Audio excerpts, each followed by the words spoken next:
हमारे प्रधानमंत्री बोल रहे हैं एब्सोल्युटली 100% करेक्ट है। और ये पता चल गया है कि जिस तरीके से हमने हैंडल किया है इस सिचुएशन को, और पाकिस्तान एब्सोल्युटली और अमेरिका, वो तो बाई चांस है कि अमेरिका भी बीच में घिर गया, क्योंकि उसने अपने बेसिस अपना सामान रखा हुआ था। वही स्थिति हुई है जो एग्जैक्टली कटार में हुई, यहाँ पे भी हो चुकी थी कि अमेरिका को पता चल गया कि अब भारत पीछे हटने वाला ही नहीं है, और उसने एकदम से और जिस प्रिसीजन से और जिस प्लानिंग से उसने अटैक किए इतने इतने सारे बेसिस के ऊपर, खासकर नूर खां के ऊपर और खासकर चकलाला और ऑल द प्लेसेस के ऊपर, जो उसने जिस तरीके से अटैक किए हैं और जो नुकसान हुआ है। अब सुनने में आया है कि अमेरिका के अपने भी इंटरेस्ट वहाँ दबे हुए थे उनके ऑर्डिनेंस डिपो के अंदर, अंडरग्राउंड उसमें।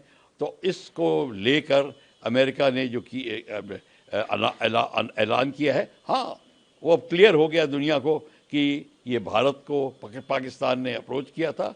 अमेरिका ने उसको कहा था कि पाकिस्तान को कि करो, क्योंकि अमेरिका दबा हुआ था। ये देखिए बड़ी अजीब बात हो रही है इस समय। अमेरिका का जो है फेस है वो डाउन होता जा रहा है। अब हर जगह उन लोगों को पता चल गया है अमेरिका वो नहीं है जो बात करता है। हालांकि अमेरिका ने इनिशिएटिव जरूर दिखाया है और न्यूक्लियर, ईरान के न्यूक्लियर वेपन बेसिस को जरूर नष्ट किया है, पर बात पॉलिटिकल सिचुएशन उसकी अब वो जो फेस नहीं रह गया जो पहले होता था। को इसका उल्लंघन नहीं करना चाहिए। ईरान के विदेश मंत्री अब्बास अरागची ने पहले ट्वीट कर कहा था कि अब तक कोई समझौता नहीं हुआ, लेकिन बाद में उन्होंने एक बयान जारी करते हुए बताया कि अब सीज़फायर लागू हो गया है। सर, ये दोनों चीज़ें किस ओर संकेत कर रही हैं? क्या ईरान अब घबरा गया है यूएस के इंटरवेंशन? देखिए ऐसा है, ये आप कतई ना सोचे कि ईरान घबरा गया है, बल्कि जो ईरान ने अटैक किया कतार के ऊपर, तो अमेरिका हिल गया है कि उसका सारे एसेट्स के ऊपर अटैक हो सकता है। और उसने जब देखा कि अब देखो एक बार जब बिल्ली घिर जाती है तो पंजा मारती है, और वही जब ईरान पंजा मारने लगा है तो अमेरिका को पता चल गया कि इराक में, मिडल ईस्ट में और जहाँ पे भी उसके कतार में जहाँ पे भी ये बेसेस हैं उन पे हमला शुरू हो जाएगा। और हूती और हमास जो अभी संभले बैठे थे वो भी बीच में आ जाएंगे।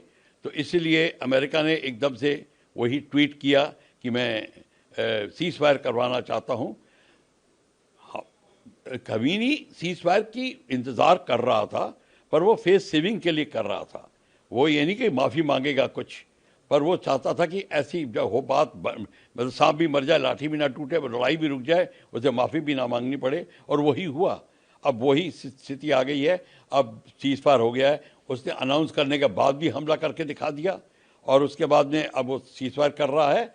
और उसके बाद में आप मान के चलिए कि खमीनी को भी पता चल गया है कि उसके भी दिन, पॉलिटिकल जो लाइफ है अब बड़ी कम रह गई है ईरान में, और वो भी किसी तरीके से खिसकना चाहता है सीन से। तो वो भी बहाना ढूंढ रहा था, तो उसको भी बहाना मिल गया है। तो ये है असली गेम। ये मत सोचिए कि ईरान डर गया है। हाँ, ईरान का नुकसान ज़्यादा हुआ है, ये मैं मानता हूँ, पर वो डरा नहीं है।